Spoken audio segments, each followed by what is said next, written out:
क्या बात है सचिन, मुझे नहीं पता था तुझ जैसे लंगूर को इतनी सुंदर अंगूर मिलेगी। सचिन के दोस्त को ऐसा कहते देख दुल्हन नाराज हो जाती है और वो रमेश को एक थप्पड़ लगाती है और फिर सचिन को प्यार से देखते हुए गले लगाती है। सचिन यूं ही बिस्तर पर लेटा इस खूबसूरत सपने को देख मुस्कुरा रहा होता है और जैसे ही करवट बदलता है वो बिस्तर से नीचे गिर जाता है। उफ, फिर से सपना। कितना खूबसूरत सपना था, काश ये सच हो जाए। काश वो खूबसूरत सी परी मेरी जिंदगी में आ जाए, मेरी तो जिंदगी बन जाएगी।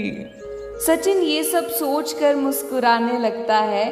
थोड़ी देर बाद जब वो यूं ही बैठे मोबाइल देख रहा होता है तभी उसे एक लड़की की फ्रेंड रिक्वेस्ट आती है।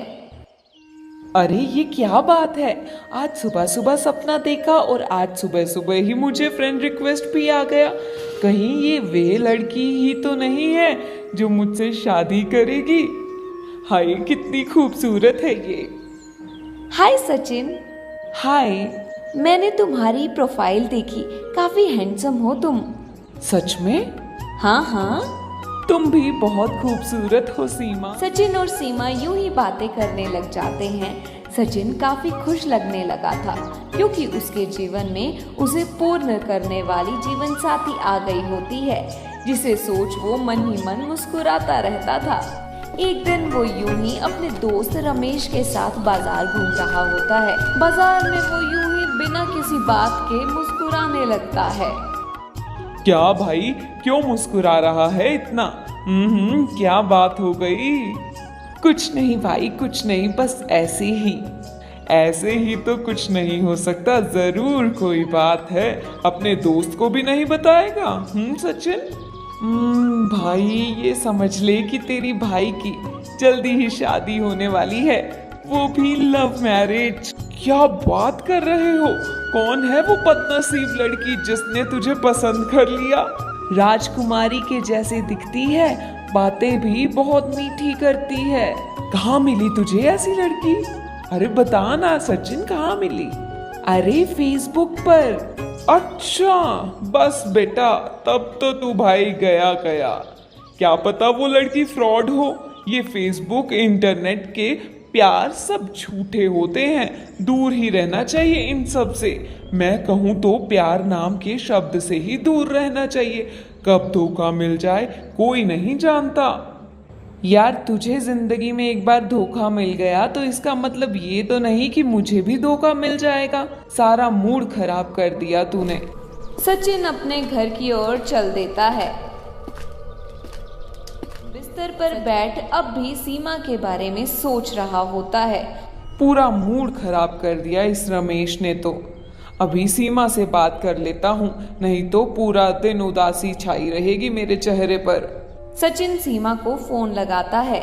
सीमा फोन उठाती है। हेलो सीमा। हाँ सचिन, क्या हुआ? अभी तो थोड़ी देर पहले हमारी बात हुई थी। हाँ, पर उसके बाद मैं अपने दोस्त के साथ घूमने गया था और उसने उल्टी सीधी बात करके मेरा मूड खराब कर दिया। उसका कहना है कि नेट और फेसबुक का प्यार झूठा होता है, यहाँ तक कि प्यार ही झूठा होता है। पर मैं तो तुमसे सच्चा प्यार करने लगा हूँ और मैं तुमसे शादी करना चाहता हूँ, तो ये प्यार झूठ कैसे हो सकता है सीमा? अच्छा सीमा, क्या हम अगले सोमवार को इस सावन के महीने में शादी कर लें?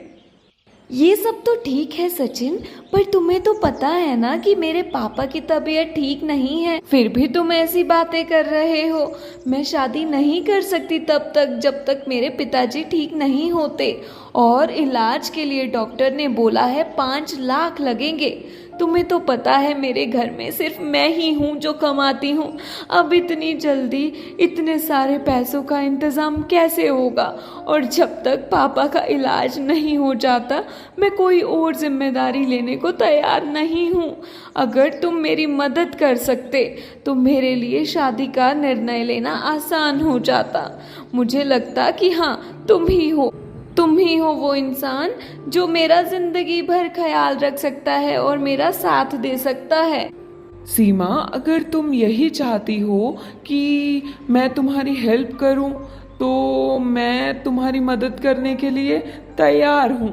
मैं कैसे भी करके 5 लाख का इंतजाम करके तुम्हें कल के कल तुम्हें 5 लाख रुपए दूंगा। अगले दिन सचिन के घर पर कुछ लोग आते हैं। वो सचिन से एक कागज पर हस्ताक्षर कराते हैं और उसे 5 लाख दे देते हैं। सचिन, अगर तुम 6 महीने में पैसे वापस नहीं कर पाए तो तुम्हें ये घर खाली करना होगा। जी मैं जानता हूँ। वे लोग चले जाते हैं। तभी रमेश आता है। भाई सचिन, ये मैं क्या देख रहा हूँ? तू घर गिरवी रख रहा है? हाँ, कुछ वजह है इसके पीछे। मैं तुझसे बाद में बात करता हूँ। भाई बता तो सही, ऐसी क्या बात है कि तू घर ही गिरवी रख दिया? रमेश अभी तू रुक, मैं कहीं जा रहा हूँ जरूरी काम से। थोड़ी देर बाद तुझसे मिलता हूँ। सचिन उन पैसों को लेकर वहां से चला जाता है। सचिन बैंक में आता है। बैंक के कर्मचारी की मदद से वो सीमा के अकाउंट में पैसे भेज देता है। पैसे भेजने के बाद वो सीमा को कॉल करता है। हेलो सीमा, कैसी हो? तुमने अपना मैसेज देखा क्या? मैंने तुम्हें 5 लाख भेजे हैं। अब तो तुम्हें मुझ पर विश्वास है ना? अब तो तुम मुझसे शादी करोगी ना? धन्यवाद सचिन, मैं तुमसे शादी जरूर करूंगी। अभी मैं अपने पापा के इलाज के लिए बाहर जा रही हूँ। हो सकता है मैं कुछ दिन तुमसे बात ना कर पाऊँ। तुम चिंतित मत रहना और अपना ख्याल रखना। मुझे इलाज के ट्रीटमेंट के लिए 1-2 सप्ताह लग सकते हैं। ठीक है, तुम्हारे पापा जब स्वस्थ हो जाए तो मुझे कॉल करना। ठीक है सचिन, मैं चलती हूँ। इसी तरह कई दिन गुजर जाते हैं। सीमा का कोई कॉल नहीं आता। सचिन चिंतित रहता है और बार बार उसके नंबर पर कॉल करने की कोशिश करता है, पर सीमा का number out of coverage area बताता है। सचिन अब बहुत उदास रहने लगता है। ना वो बाहर जाता, ना वो किसी से बात करता, ना वो अब मुस्कुराता। उसके जीने की आस ही खत्म हो गई होती है जैसे। रमेश को अपने दोस्त सचिन की बहुत चिंता थी। ना जाने सचिन को क्या हुआ है। कितने दिनों से घर से बाहर नहीं निकला है, मुझसे मिलने भी नहीं आता है। आज तो उससे मिलकर ही रहूंगा और उसकी समस्या भी पूछ लूंगा। रमेश सचिन के घर आता है। भाई सचिन, अंदर हो तुम? भाई सचिन, दरवाजा खोलो। सचिन बाहर निकलता है। उसका पूरा हुलिया बदला हुआ होता है। बाल जैसे तैसे, कपड़े जैसे तैसे, मानो कितने वर्षों से ना नहाया हो, ना खाया हो, ना पिया हो। पूरा शरीर कमजोर, चेहरा मुरझाया हुआ। ये क्या हाल बनाया है दोस्त? भाई मैं जी नहीं पा रहा हूँ। भाई मुझे बचा ले। भाई क्या हुआ है तुझे? अपने दोस्त को नहीं बताएगा? भाई सीमा से बात नहीं हो पा रही है। आखिरी बार कब बात हुई थी तेरी? भाई जब मैंने अपना घर गिरवी रखकर उसके पापा के इलाज के लिए 5 लाख दिए थे तब बात हुई थी। उसने बोला था कि 1-2 सप्ताह बाद खुद कॉल करेगी, पर 1 महीने से ज्यादा हो गए। उसका कुछ पता नहीं। वो ठीक तो होगी ना? कहीं कुछ गलत ना हो गया हो उसके साथ? तू इतना बेवकूफ कैसे हो सकता है मेरे दोस्त? उस लड़की ने तुझे बेवकूफ बनाया है। अब मान जा, तुझे भी धोखा मिला है। वो तेरे पैसे लेकर भाग गई। उसकी फिक्र मत कर, वो तेरे पैसों से ऐश कर रही होगी। अब भी समय है, जाग जा। सीमा ने तो धोखा दे ही दिया है, कहीं तेरी जिंदगी भी ना धोखा दे दे। यही समय है, अपनी जिंदगी संवार और इन बेवकूफ लोगों की हरकतों से बाहर निकल। यहाँ कोई किसी का नहीं होता। मैं तेरा दोस्त हूँ, सच कह तो मैं भी तेरी मदद करूंगा इस घर के कर्ज को खत्म करने के लिए, लेकिन तू अपना हुलिया सुधार और अपनी सोच को बदल। शायद तू सही कह रहा है, पर मेरा दिल नहीं मान रहा रमेश। भाई दिल कब मानेगा? जब बैंक वाले तेरे घर को सील कर देंगे और तू रोड पर आ जाएगा, तब तू मानेगा क्या? सीमा ऐसा नहीं कर सकती रमेश। मेरे साथ सीमा ने ऐसा क्यों किया? सचिन जमीन पर बैठकर फूट फूट कर रोने लगता है। मेरी जिंदगी लुट गई।